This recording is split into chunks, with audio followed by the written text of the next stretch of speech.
Hi friends, அஸ்ஸலாமு அலைக்கும். இன்றைக்கி சூப்பரான டேஸ்ட்டில் கேரளா ஸ்டைல் பீஃப் கிரேவி எப்படி செய்யுதுன்னு பார்க்கலாம். இது சப்பாத்திக்கு ரொட்டிக்கு ரொம்ப அல்ட்டியாக இருக்கும். எல்லோரும் விரும்பி சாப்பிட்ற சுவையில் இருக்கும். வாங்க எப்படி செய்யுதுன்னு பார்க்கலாம். முதல்ல 1/4 கிலோ கறி, துண்டு கறியை எடுத்து வச்சுக்கோங்க. அப்புறமா 3 பல்லாரி பொடியாக நறுக்கினது, அப்புறம் 2 பழுத்த தக்காளி, அதையும் பொடியாக நறுக்கி வச்சுக்கோங்க. காரத்துக்கு ஒரு பச்சை மிளகாய் எடுத்திருக்கேன். அப்புறம் மல்லி இலை, புதினா இலை. ஒரு குக்கர் எடுத்துக்கோங்க. தேவையான அளவு எண்ணெய் ஊற்றிக்கோங்க. அப்புறமா பட்டை, கிராம்பு, ஏலக்காய் போட்டு தாளிச்சிக்கோங்க. அப்புறமா 1/2 டேபிள் ஸ்பூன் பெருஞ்சீரகம், அதையும் சேர்த்து நல்லா பொரிச்சுக்கோங்க. அப்புறமா நறுக்கி வச்சுருக்கிற பல்லாரி, அதையும் சேர்த்து நல்லா பொன்னிறமாக வதக்கிக்கோங்க. நல்லா பொன்னிறமாக வதங்கணும். அப்புறமா நறுக்கி வச்சுருக்கிற தக்காளி, அதையும் சேர்த்து நல்லா வதக்கிக்கோங்க. நல்ல மசிய வதங்கினதுக்கு பிறகு பச்சை மிளகாய், அதையும் சேர்த்து வதக்கிக்கோங்க. 1/2 டேபிள் ஸ்பூன் இஞ்சி பூண்டு விழுது, அதையும் சேர்த்து நல்லா வதக்கிக்கோங்க. பச்சை வடை போகிற அளவுக்கு நல்லா வதக்கிக்கணும்.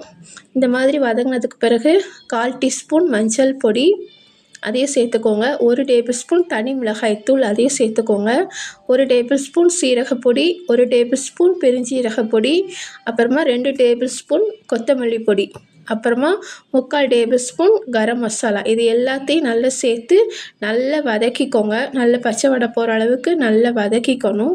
நல்லா வதங்கினதுக்கு பிறகு இந்த மாதிரி எண்ணெய் பிரிஞ்சு வரும். அப்புறமா நம்ம கழுவி சுத்தம் பண்ணி வச்சுருக்கிற கறியை சேர்த்து நல்லா வதக்கிக்கோங்க. அதுக்கு முன்னாடி தேவையான அளவு உப்பையும் சேர்த்து நல்லா வதக்கிக்கோங்க. மசாலா எல்லாம் கறியோடு சேர்த்து வர்ற மாதிரி நல்லா வதக்கிட்டு, அப்புறமா தேவையான அளவு தண்ணி ஊற்றிக்கோங்க. நல்லா கறி மூழ்கிற அளவுக்கு இருக்கணும்.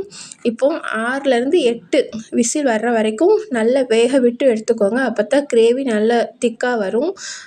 பாருங்கள், நல்ல விசில் வந்துருச்சு. இப்போது கறி கிரேவி ரெடி ஆயிடுச்சு.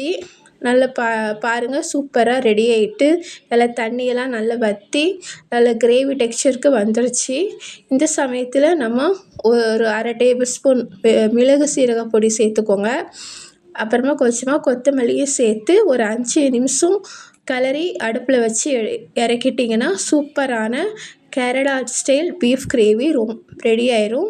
எல்லாருக்கும் ரொம்ப பிடிக்கும். வீட்டில் இந்த மாதிரி சப்பாத்தி, ரொட்டி செய்யும்போதும் சரி, சாதம் செய்யும்போதும் சரி, இந்த மாதிரி செஞ்சு கொடுத்தா விரும்பி சாப்பிடுவாங்க.